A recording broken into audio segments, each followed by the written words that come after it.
barado. Itong si Harry Roque ha. Binara mismo ng kaibigan niya. Si VP Inday Sara Duterte. Akala ko ba beshi sila? Di ba? Beshi dapat sila yan eh. Close friends. Kasi yan ang pinapalabas ni Harry Roque. Close friends sila. Ang problema, ka-coffee, kahapon, barado. Itong si Harry Roque. Ano yan?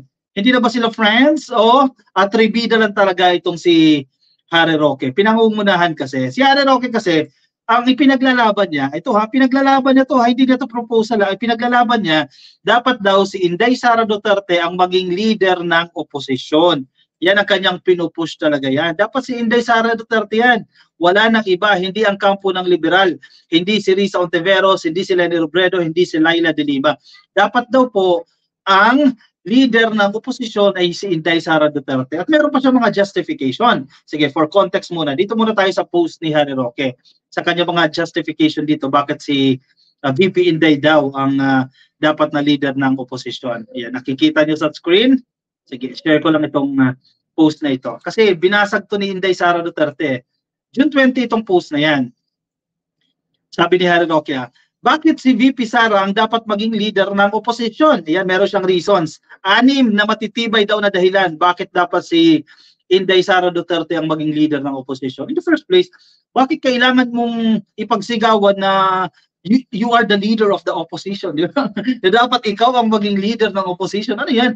Very proud ka na gusto mong pabagsakin ang gobyerno. Ganun ba yon? Kasi sobrang-sobra na raw si PBBM. Nakita ko yung post nila. Sobrang-sobra na raw yung ginagawa ni PBBM. Hindi na nila maarok. Ano ginawa sa inyo? Eh, kumpara mo naman sa ginawa ni Tatay Diggs. Di ba? Anyway, sige, balik tayo dito sa justification ni Harry Roque. 1. Bakit si Inday Sara Duterte? May mandato siya bilang pangalawang pinakamataas na halal. Ikaw ba tumulong? Ikaw. Stop share. Up, yeah. Wait lang. Mali ako lang na-share.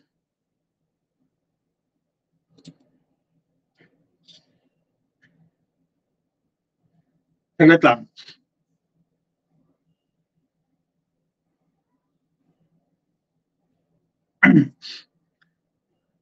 Very proud itong si si Kuya Hari mo eh. Ika, napunta sa video.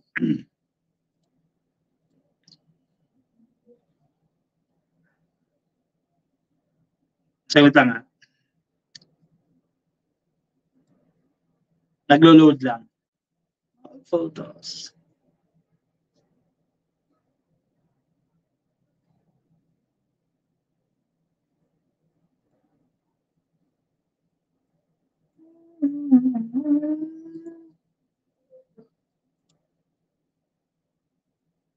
Saglit lang ka coffee ha. Share ko itong photo na to. Nawala eh.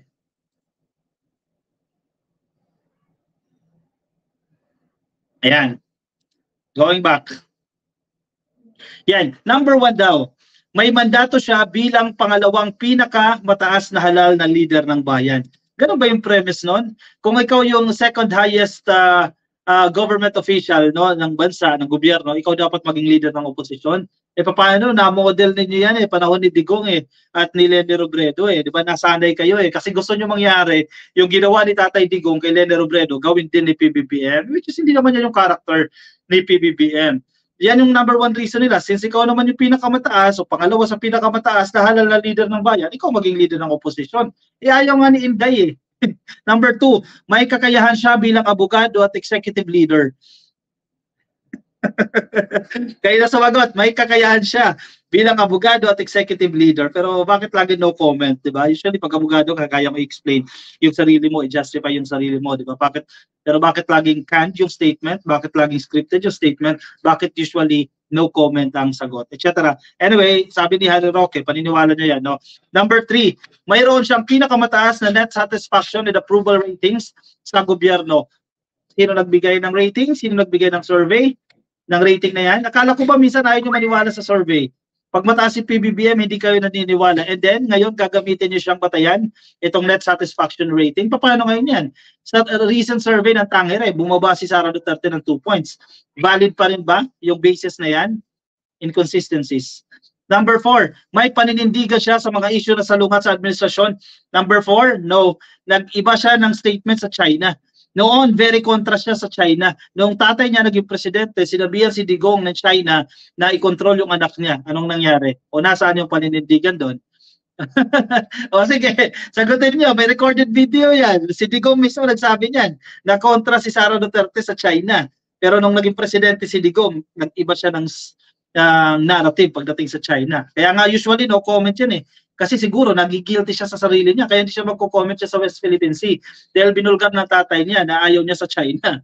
Number 5, napatunayan na niya sa kanyang pagbibitiw na hindi siya oportunista at hindi lang niya kagustuhan na manatili sa pwesto. O bakit siya nagbitiw dyan sa DepEd? Kasi para tulong niya na dahil sa mga mag-aaral at sa mga guro na marami kasi napapabayaan dyan sa DepEd. And siguro na-realize niya she is not the best person to handle DepEd. Number 6, ipaglalaban niya hindi lang ang interes ng mga taga Mindanao kung hindi ang interes ng buong sambayanan. Okay, sige. Sana tanggapin niya ang hamon ng panahon. Yan. Hamon daw yan ng panahon. Kumbaga, necessity. Necessity yan. Kaya kinakailangan tanggapin ni Harry Roque. Pero, binasag po yan ni Inday Sara Duterte. Naku, napahiya dito ng malala si Harry Roque. Ang pinagsasasabi mo dyan. Ayan, basag siya dito. Sa balitang ito ng Manila Bulletin, sabi ni Vice President Sara Duterte, nire-reject niya itong claims that she is the new leader of the opposition. O paano ngayon yan? Isinusulong ng mga aliado, kaalyado ni Digong, ang grupo nila Harry Roque, grupo ng Maisog na dapat si Sara Duterte ang maging leader ng opposition. Sabi ni Sara Duterte, no, hindi ako ang bagong leader ng opposition. Boom! Basag! Basag na basag kayo dyan.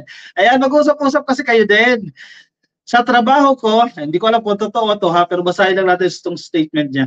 Sa trabaho ko, sa pagkatao ko, at saka sa prinsipyo ko, hindi ako gumagalaw for the administration, for the opposition, o kung anumang politika yan. Wait lang.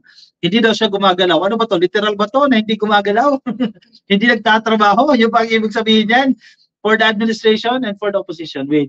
Medyo complicated itong statement na to ha. Kung hindi siya gumagalaw for the administration, ibig sabihin, you're not supporting the projects of the administration or hindi mo rin sinusuportahan ang mga isinusulong ng oposisyon. Ewan ko.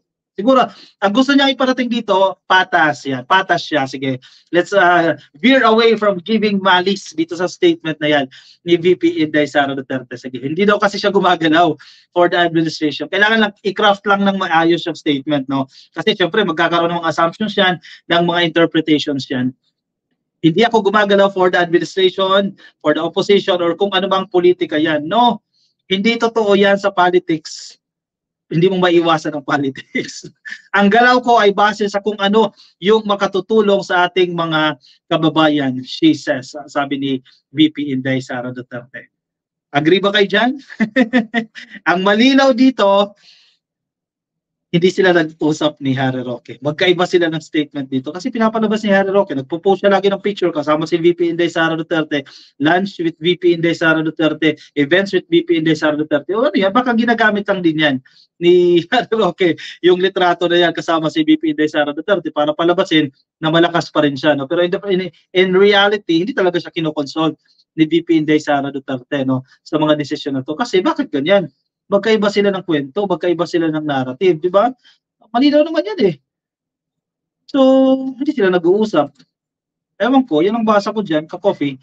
Anong say niyo dyan, ka-coffee? Anong masasabi niyo dyan, ka-coffee? O atribida lang talaga itong si Harry. Okay, yes, comment kung atribida lang talaga. No, kung hindi. Basta yan ang malinaw. Yan ang basa ko, yan ang understanding ko. Hilig niyang pangunahan ng ibang tao. Para siguro, mapopost niya sa video niya, mapopost niya sa channel niya o sa Facebook niya, nang kahit na hindi alam ng taong involved na yon, di ba? Ganyan ang nangyari din kay Digong eh. Ganyan ang nangyari dito kay Sara Duterte. Parang nagiging common ang ugali ito ni Harry Roque, which is hindi dapat. Di ba? Expected ka dapat na proper, na decent, kasi you're, di ba, former presidential spokesperson. Pero iba yun nangyayari. Anyway, sige, career niya naman yan. Career niya, kung tatakbo siya senador, malinaw naman na hindi yan mananalo. Tatakbo siyang party list, hindi natin sure. No? Baka, pero hindi pa rin sure yan. O siya, anong say ninyo dyan, ka-coffee? I-comment ang inyong opinion, ang inyong reaction dyan sa ating comment box. Ang mabasa ng mga ka-coffee natin. Kung nasa YouTube po kayo, pasuyo na lang, ka-coffee. Please like, subscribe ka coffee sa YouTube. Click yung subscribe at i-like lang po yung video na yan. Kung nasa Facebook, please follow and like naman po yan para updated kayo sa ating mga bagong uploads. Alright, ako magpapaalam na sa inyo, ka-coffee. Kita-kits tayo mamaya alas 10 po ng gabi, Philippine time. At mamaya alas 8 po ng gabi, Sabado po ha, June 30, 8 p.m. Nasa YouTube channel po tayo ni Ma'am Carclea. Kaya kung hindi pa kayo naka-follow kay Ma'am Carclea, please do ka-coffee. Nasa YouTube yan, search lang Carclea. Alas 8 po, live po tayo dyan sa channel ni Ma'am Carclea. Alright, paalam po sa inyo ka-coffee. Ingat po kayo, nasa man po kayong panig ng daigdig. Bye-bye!